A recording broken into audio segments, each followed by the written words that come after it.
Apa kabar Anda semua? Semoga selalu dalam keadaan sehat walafiat, tetap semangat. Nih saya, ngajak Anda untuk ngobrol, banyak yang nunggu-nunggu nih, Bung Rocky. Ternyata saya kejar Iya, nggak minta taunya maaf ya. sudah di Belanda. Jadi Iya, kemarin terbang dari Bina, bisa Bina ada ya? acara di Belanda. Yes, Iya, oke. iya. Yes, oke. Mari kita ngobrol dan di Belanda pun masih di tengah jalan ini. Bung Rocky, kalau kemarin, Anda Mhm. sebut bahwa PKS itu masuk ke angin, hari ini kelihatannya mereka udah kerokan gitu karena sudah karena sekarang diputuskan bahwa, Anies Baswedan itu berpasangan, dengan, Sohibul Iman sebagai wakil gubernurnya begitu dan ini sih kelihatannya adu cepat ya karena kemarin PDIP pun bilang bahwa PDIP dengan PKB cukup kursinya begitu. Jadi ternyata public opinion itu matters, faktor yang Mhm, bisa memaksa komposisi politik berubah.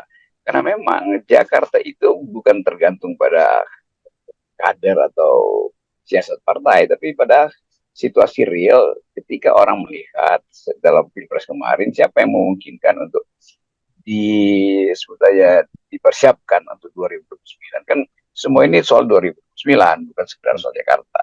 Jadi tentu PKS berpikir Sohibul iya dia kader PKS tetapi dia bukan kader politik Jakarta untuk pergi ke 2009. mhm. Jadi dalilnya itu tuh dan saya menganggap bahwa mungkin juga memang PKS hanya test water Mhm. tapi akhirnya ada satu kepastian dan buat Anies itu hal semacam ini dia dia tampung aja atau dia akumulasi sebagai wahana untuk pergi ke 2009 karena tanpa itu nggak ada urusan politik Jakarta selalu adalah kawah chandra di muka untuk pergi ke 2009. Iya iya.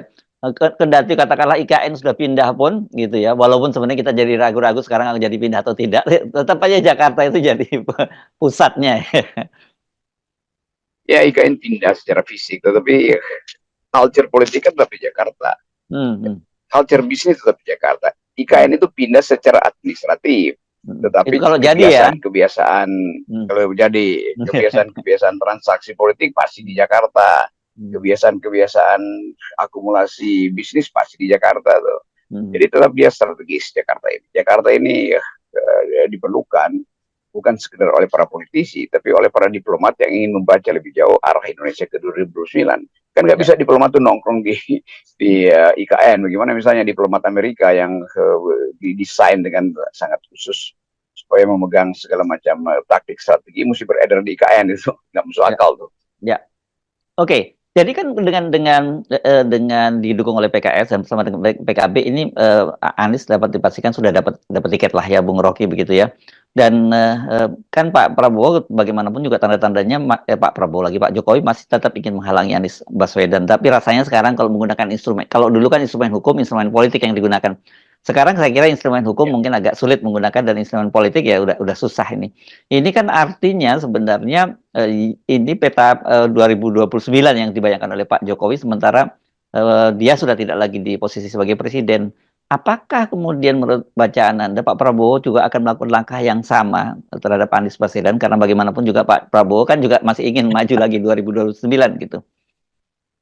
Ya mungkin Pak Prabowo tidak sekeras itu, tapi dia Mhm. akan kirim proksinya yaitu Partai Demokrat untuk Oh, menghalangi Anies. oh gitu ya? Kita mesti lihat begitu kan. Tetap Mhm, Partai Demokrat menganggap ada yang tidak mhm. mulus Ya, di Pilpres kemarin karena mhm, Anies dianggap berkhianat.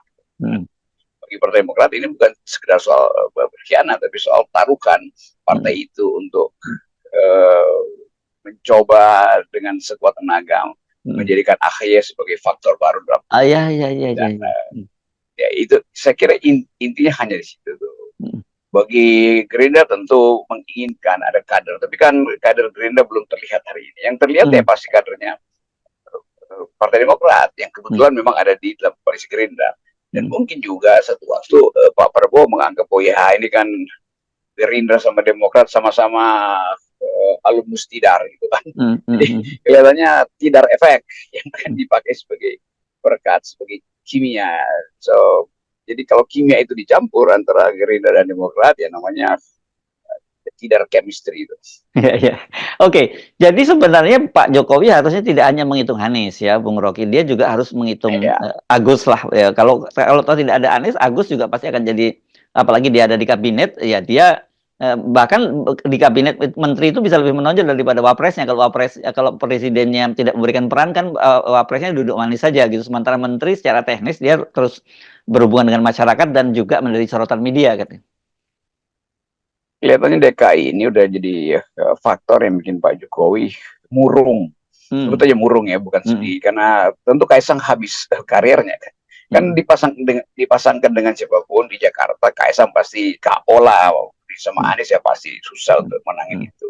Pasangin dengan Ridwan Kamil juga begitu tuh. Jadi tetap Jakarta itu tetap ada figur Anies yang kuat. Backup kulturalnya ada pada PKS. Kan PKS itu semacam air yang mengalir terus-menerus di Jakarta, kan nggak pernah turun loh suara PKS di Jakarta. Jadi kelihatannya justru kombinasi itu antara Anies dan Sohibul misalnya, itu yang memungkinkan panen raya PKS di Jakarta kan. Kan Anies tambah Sohibul kan yang di Sohibul yang ya. Jadi Anies tambah Sohibul lebih besar dari perjumlahan dua mereka itu. Prinsipnya adalah the whole is greater than the sum of its parts. Jadi penambahan dua orang ini justru melampaui jumlah konstituen yang mereka miliki itu. Jadi efeknya lebih besar penjumlahan antara PKS dan Sohibul sebut aja dengan Anies dibandingkan penjumlahan Ridwan Kamil dengan Kaisang misalnya kan. Kan Ridwan Kamil Kaisang ya Golkar plus PSI aja yang cuma 2,8%. Dia nggak akan nambah efek apa-apa tuh. Jadi algoritmanya kira-kira begitu. Ya.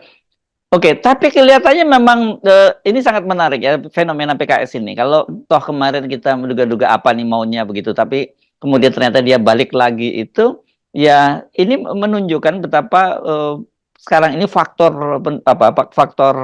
dari para pemilih itu sangat menentukan di Jakarta ya. Karena ini saya kira Jakarta karakteristiknya beda dengan daerah-daerah gitu yang bansos bisa menentukan begitu. Kalau di Jakarta saya kira relatif kecil ya peran bansos gitu.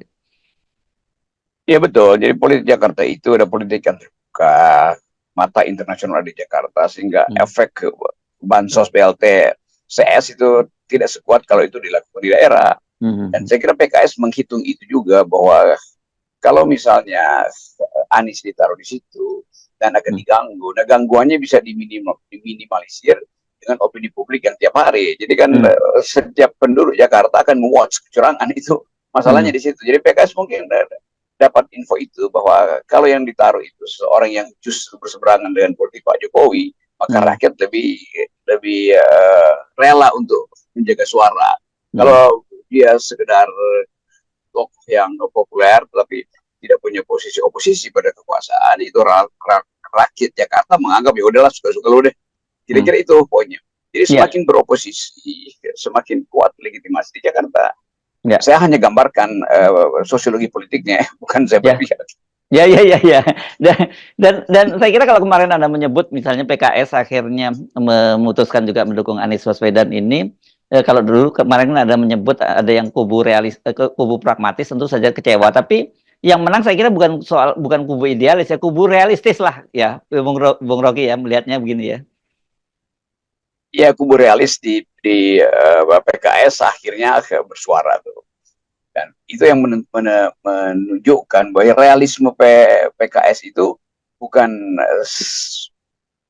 politik transaksi sebetulnya, tetapi dia ngerti bahwa basis legitimasi dia memang ada di Jakarta, dan Anies menjadi penyumbang suara terbesar ketika dia dicalonkan kembali sebagai presiden penantang Pak Prabowo.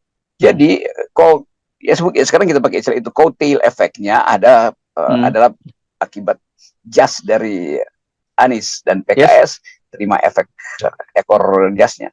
Ya, dan kalau kita lihat dari pileg kemarin untuk Jakarta itu bukan hanya PKS kok yang panen ini.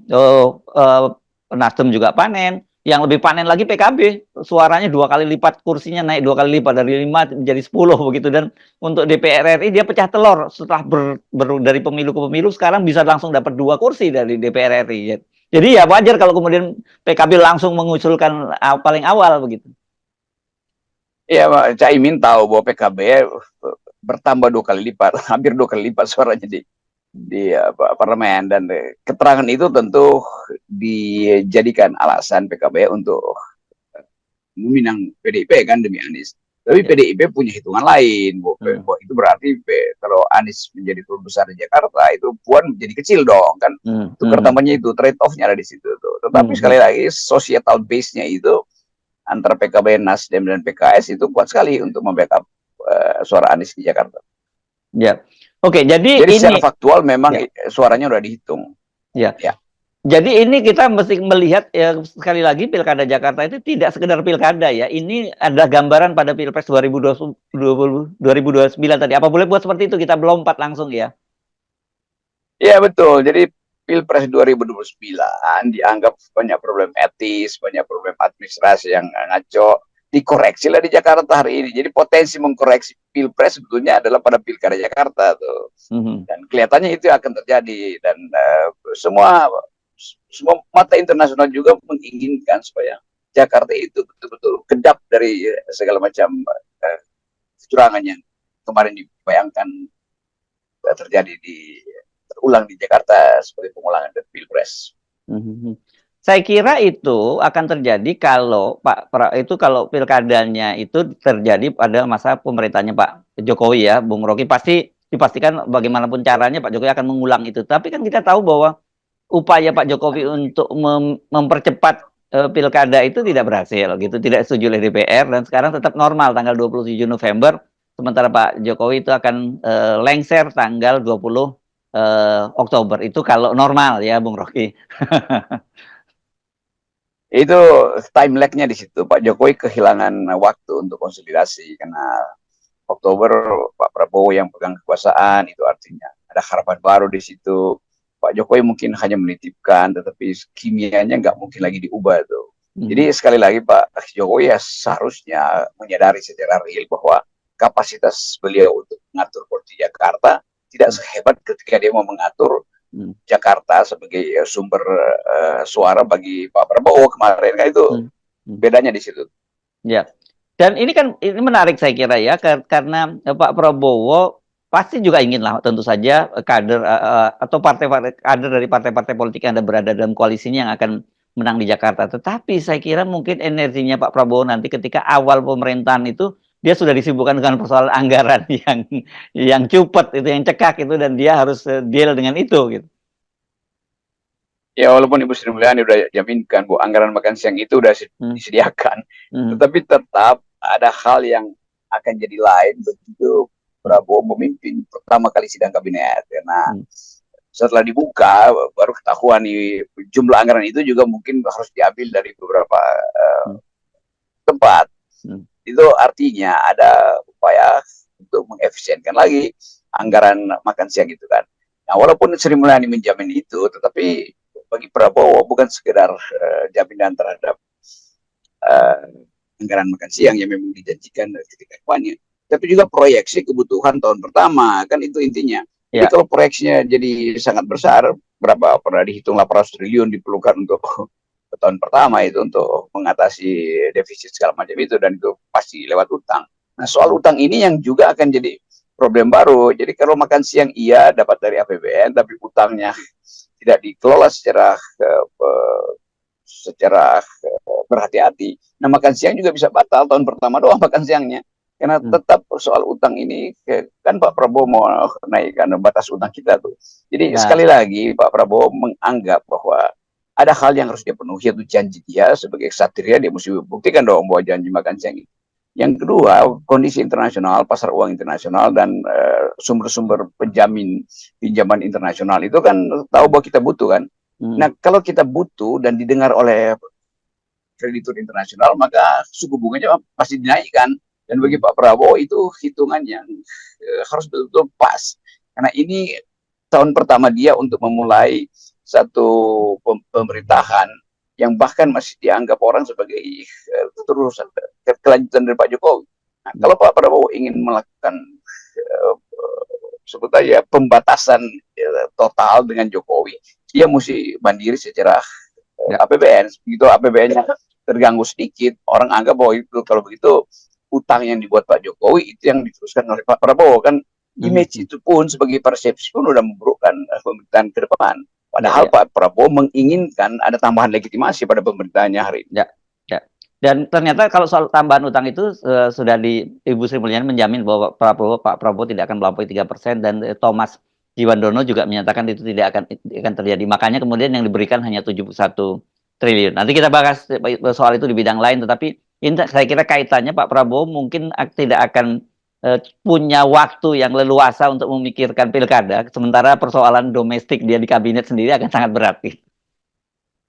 Ya itu poinnya. Jadi untuk sementara Pak Prabowo biarlah Jakarta itu gampang lah. Yes. Ntar gua kerjain lagi nanti Ya, mendekati ya. 2029. Jadi Ya. dia mesti fokus untuk peroleh legitimasi. Itu sekali lagi termasuk legitimasi dari negeri barat terutama. Amerika kan tetap menginginkan relasi yang bagus dengan Indonesia tuh. Dan kalau orang tanya kebutuhan Pak Prabowo apa, ya dia Pak Prabowo ya butuh dolar, dan dolar itu ya ada di Amerika, nggak ada di Cina, nggak ada di Arab, segala macam, gampang aja tuh. Ya. Oke, baik Pak Rocky, ya kita nolkan semuanya. Yes. Ya. Oke.